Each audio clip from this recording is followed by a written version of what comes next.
We have lost the ability to nourish ourselves in the kitchen, sacrificing generational wisdom for convenience foods that leave us feeling empty and unwell. This isn't just a simple recipe. It is a 15-step blueprint for reclaiming your health, your history, and the profound, comforting power of real food. The silent builder, the humble base. Before instant stock cubes, pre-made flavor packets, and chopped bags of freezer vegetables, every great nourishing dish started with one simple, slow ritual. It was the patient, deliberate act of building the base, a foundation of flavor that modern kitchens have all but forgotten. The humble onion is the silent builder of the soup world. It's what gives the final meal its deep, earthy sweetness, but only if you respect its process. Too often today, we slice it roughly and rush the heat, looking for a quick sizzle that leaves the onion bitter and raw. The old way required a heavy pot, a simple quality fat, and unwavering patience over medium heat.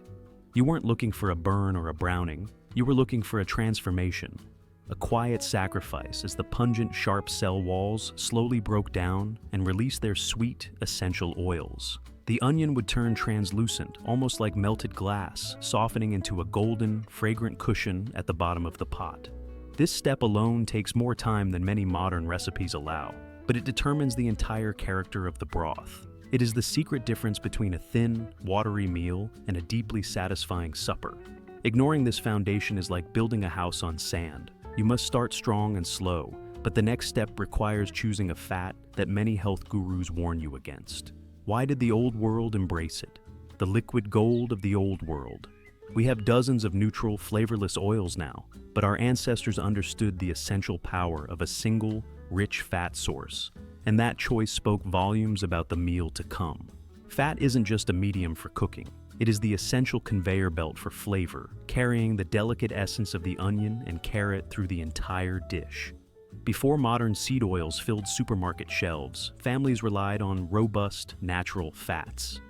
Animal lard in the north, or the thick, fruity press of the olive in the Mediterranean tradition. Choosing olive oil means choosing a deep, foundational flavor. It coats the finely diced onion pieces, slowly pulling out their inherent sweetness and allowing them to soften without scorching. The key, as with the onion, is patience.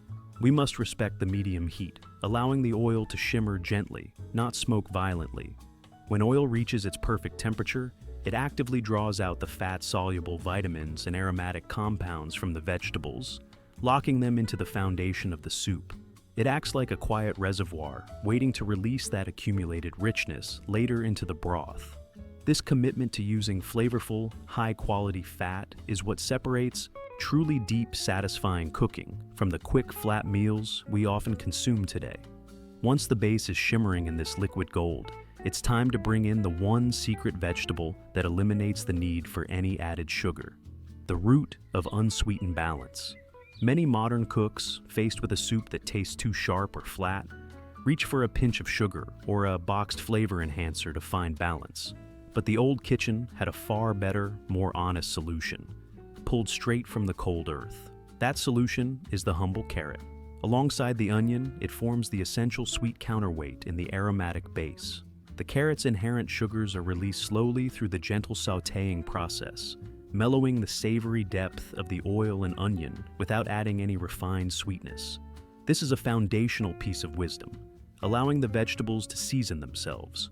When grated or finely diced and added to the pot, the carrot slowly surrenders its color and flavor, staining the clear oil with an earthy, pale orange glow.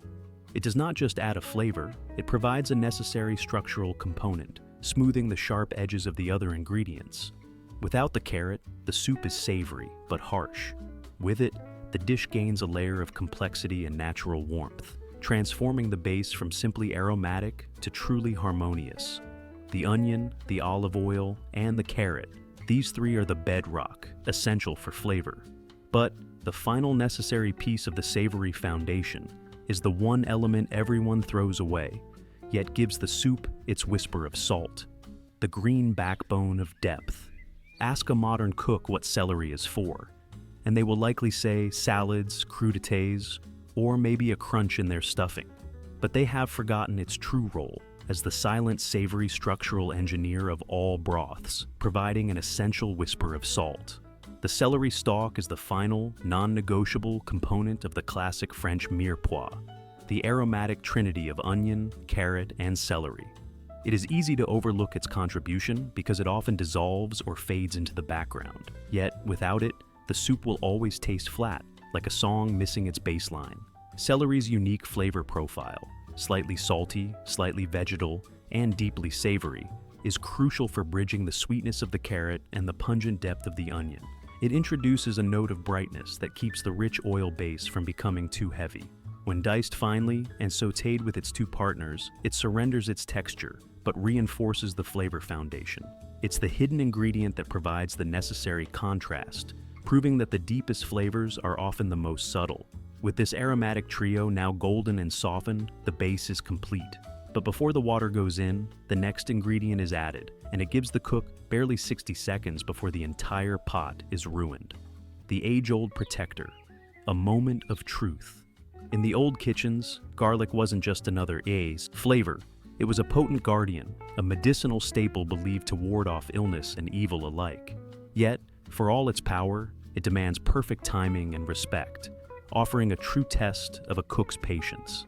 After the onion, carrot, and celery have softened into a cohesive base, the final aromatic punch is introduced. Finely minced garlic is added to the fragrant, shimmering oil, but it requires a swift, decisive move. If you introduce it too early, it will burn and turn bitter, poisoning the entire foundation you so carefully built. If you add it too late, its flavor will remain raw and sharp. The wisdom passed down through generations dictates a critical window, a scant 30 to 60 seconds of gentle cooking. During this brief moment, the sharp, raw edge of the clove is softened, and its fragrant, earthy oils are released into the warmth. It adds a powerful, pungent layer of depth that contrasts beautifully with the sweetness of the carrot. This small step provides a dramatic, savory spike of flavor, completing the aromatic trinity with a final, fiery note. Once the garlic has flashed its aroma and been immediately cooled by the other vegetables, the base is truly ready to receive the body and soul of the meal, but not with water yet. First, we must add the crucial ingredient that acts as both filler and the soup's natural thickening agent, the peasant's anchor, stretching the meal. Before expensive cuts of meat and gourmet imported ingredients were the norm, a simple, cheap vegetable was the anchor that transformed a light, thin broth into a truly substantial and nourishing supper. In the hands of a resourceful cook, the potato was the great equalizer. We think of it today as just a side dish, but traditionally, the humble potato played a dual role in every thrifty kitchen. First, it was the economical filler, the energy source that ensured a working family felt satisfied and full without demanding expensive ingredients. Second, and more importantly, it was the soup's natural thickening agent. As the potatoes simmer, their starches slowly release into the water, lending the final broth a creamy texture and weight that belies its simple ingredients. It grounds the entire dish, preventing the flavor profile from floating away. When diced and added to the aromatic base, the potato cubes momentarily absorb the rich garlic and onion oils before being submerged in the water. This small act is a testament to the wisdom of resourcefulness, proving that true cooking is less about exotic ingredients and more about maximizing the potential of the staples that were already on hand.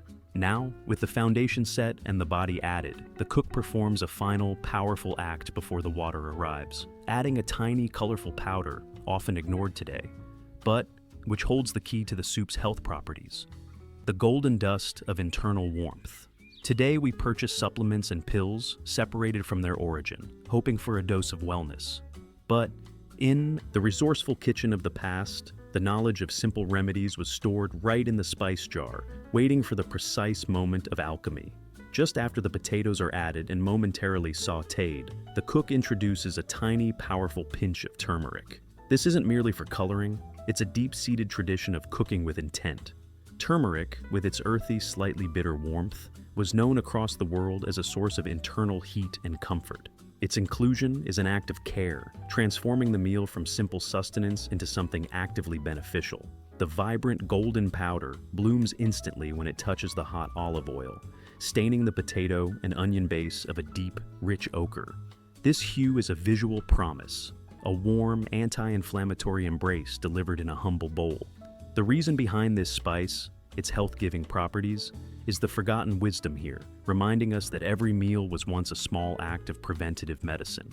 With the color established and the initial vegetables coated in the spice, the pot is now a heavy vessel of concentrated flavor, ready for the defining element of any soup.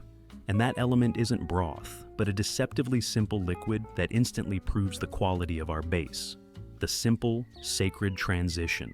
In an age when we fill our pots with expensive boxed broths, pre-seasoned, pre-salted, and often pre-packaged with stabilizers, we forget that the very best flavor base is the one created from nothing but heat and purity.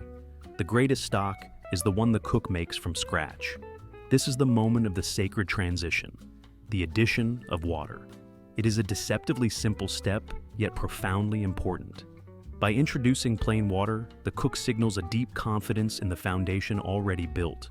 There is no need for pre-manufactured flavor because the pot already holds the promise of deep, honest taste locked inside the slow sautéed onions, carrots, and potatoes. As the cool water hits the hot turmeric and oil, it releases a cloud of steam, instantly lifting the concentrated aromatics up and out. This steam is the first true smell of the developing soup. The temperature is then slowly raised to a gentle simmer, not a violent boil. The wisdom here is that rushing the process pulls out harsh, unpleasant flavors. A slow, steady cook coaxes the ingredients to surrender their goodness, slowly mingling the oils and spices until they bind into a cohesive, golden broth. But before we fully surrender to the long simmer, we introduce a crucial source of protein that involves not meat, but a simple product often cooked separately. The forgotten protein staple. When we think of a hearty dinner, our minds often jump to large cuts of meat, but our resourceful grandparents relied on the humble, ever-present product of the backyard flock as a source of quick, economical nourishment. The egg was the ultimate pantry staple, delivering complete protein without demanding a trip to the butcher. The wisdom of this method lies in separation. A soft-boiled egg is not added directly to the simmering broth, where it would turn chalky or muddy the liquid. Instead, it is cooked in its own water, given a swift, gentle bath until the white is firm and the yolk is just starting to set. This technique achieves two goals. It ensures the egg's texture is delicate and pleasing, and it keeps the golden turmeric broth perfectly clear. When the rest of the soup is ready, these eggs are swiftly peeled and held aside, waiting to crown the finished bowl. They serve as a quick, elegant fix to make a vegetable-based meal robust enough for a cold evening or a hard day's work. This quiet, reliable protein source is the perfect complement to the simmering vegetables, providing a soft richness that the savory broth lacks. Now that the soup is simmering, it is time to turn our attention to the hearty, structural greens, starting with the silent sponge that absorbs all the surrounding flavor. The winter bloom, absorbing the goodness. Cauliflower is often dismissed by the modern palate as a simple, bland white vegetable, but old cooks knew it held a profound secret: the ability to act as a silent sponge, soaking up the complex flavors surrounding it. It is the perfect supporting character, giving the broth substance without overpowering the aromatic base. Unlike the potatoes, which surrender their starch, the cauliflower pieces retain a sturdy texture through the simmer, offering a satisfying bite in the finished soup. This structural integrity is vital. When added to the gently bubbling broth, the cauliflower begins its quiet work of absorption. It slowly pulls in the golden hue of the turmeric, the savory notes of the garlic, and the sweetness of the carrot, integrating the diverse elements into a unified whole. It provides necessary bulk and fiber, ensuring that the meal is hearty and filling, reflective of the resourceful kitchens of the past, where no part of the harvest went to waste. This hearty, pale vegetable transforms from a neutral canvas into a rich concentration of the soup's soul, proving that the best ingredients are not always those that scream the loudest. Once the cauliflower has absorbed the goodness, the cook must prepare for the final, late-stage addition. A vibrant green that must be added for only 5 minutes, or risk ruining the entire texture. The last-minute green, retaining the vitality. The modern impatient cook will often dump all vegetables into the pot at once, sacrificing texture and color to convenience. But tradition taught a precise, critical timing to honor the vibrant texture and vital nutrients of the late-stage greens. The common mistake is treating all vegetables equally. Hardier roots and firm cauliflowers can withstand a long, rolling simmer, but tender broccoli cannot. The old wisdom demanded that sturdy greens be added late in the cooking process, often just 5 to 8 minutes before serving. This small act of timing is transformative. It ensures the broccoli retains its beautiful deep emerald color and its essential satisfying crunch. Overcooked broccoli turns a murky gray-green and releases unpleasant sulfuric compounds, degrading the fresh taste of the soup. By holding it back, the cook preserves the vegetable's structural integrity and its concentrated burst of flavor. This simple decision to wait until the very end is a testament to thoughtful, nutrient-conscious cooking. It creates a striking contrast in the bowl, the soft, yielding roots and the bright, resilient crowns. With the main vegetables now cooked perfectly, only the rich, savory final touch remains before seasoning, a hidden source of umami often thrown out in the modern kitchen. The secret salt, finishing the depth. When a simple vegetable soup needs a final lift, modern cooks often rely on a splash of heavy cream, store-bought bouillon, or flavor packets. But the traditional kitchen had a wiser, more economical method for achieving intense, savory depth without adding excess fat. This finishing touch came from the ancient source of savory umami, high-quality cheese. Not the powdery, shelf-stable kind, but the hard, crystalline remnants of a well-aged block, often the rinds themselves, saved and treasured. When finely grated and added to the simmering soup just before the final seasoning, this cheese serves as the secret salt. It melts instantly, releasing a complex saltiness and a rich, nutty flavor that binds the separate elements of the broth. Unlike plain salt, which only provides a sharp spike, the cheese provides a rich, lingering resonance that coats the tongue. It elevates the meal from simple vegetable soup to a gourmet comfort food. This practice, using the last, hardest pieces of a treasured ingredient, is a perfect example of kitchen resourcefulness. Waste nothing, and let flavor speak for itself. With the structure, the flavor, and the depth now fully established, the only thing left is the cook's signature, requiring the final, most important step: the delicate, critical process of adjusting the balance, the quartet of the kitchen hearth.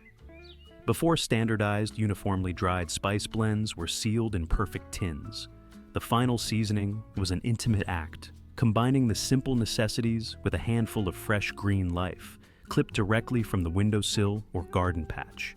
This final adjustment was the cook's signature. Salt and pepper are essential, but they are only the starting point.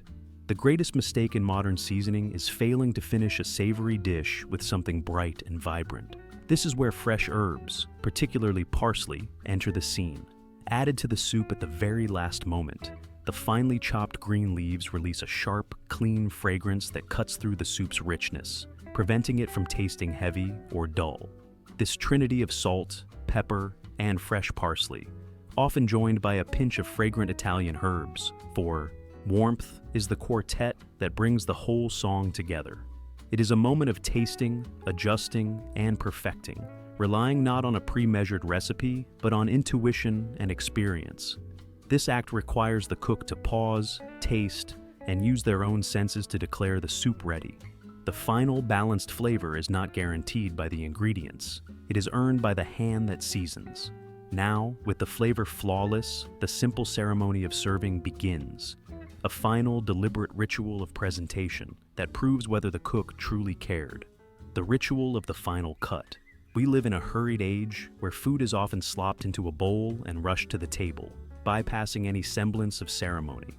But the traditional kitchen understood that the final act of serving was a small, deliberate ritual, a sign of respect for the food and a profound expression of care for the eater. The simple act of preparing the soup for the table was a final polish. It meant gathering the elements that were held back from the main pot, specifically the soft-boiled egg. The cook would carefully peel and slice it, ensuring the golden yolk was perfectly exposed, a symbol of the hidden richness within the meal. It was about placing the sliced egg precisely on top of the steaming bowl, alongside a final, careful sprinkle of fresh parsley, contrasting the deep golden broth. This wasn't about fancy plating, it was about pride. It was a visual confirmation that the meal was complete, beautiful, and nourishing. This deliberate presentation transforms the humble vegetable soup from a utilitarian dish into an offering. By taking the extra moment to present the food thoughtfully, the cook honors the wisdom of the ingredients and the tradition of the hearth. This quiet ceremony reminds us that food is never just fuel. It is something much deeper. The final proof of the soup's ancient promise to bring comfort, healing, and wellness. The medicine of the meal. What was the real power of this simple, slow-cooked soup? It wasn't just the perfect balance of seasoning or the full measure of protein. It was the quiet, healing confidence that came from self-reliance and the knowledge that true wellness begins at the kitchen hearth. In the old days, food was never separate from healing. This golden turmeric soup, built layer by layer from the deepest roots to the brightest herbs, was more than just dinner. It was a comprehensive remedy. It offered the comforting warmth of the onions, the anti-inflammatory properties of the spice, and the deep, clean nourishment of fresh cooked vegetables. When consumed, it delivered not only satisfaction, but also the reassurance that the simple, fundamental ingredients of the earth were sufficient to care for the body. This is the forgotten wisdom that transcends recipes. The meal itself is the medicine, the comfort, and the connection. It reminds us that we possess the knowledge and the ability to sustain ourselves and our families using simple, honest means. That confidence in the kitchen, the quiet dignity of being able to nourish and heal with a bowl built from scratch, that is the most essential and perhaps the most powerful tradition we need to bring back today. If this deep dive into forgotten kitchen wisdom gave you just one reason to cook slower, hit the like button. For more essential skills and traditions the modern world left behind, subscribe and join our community.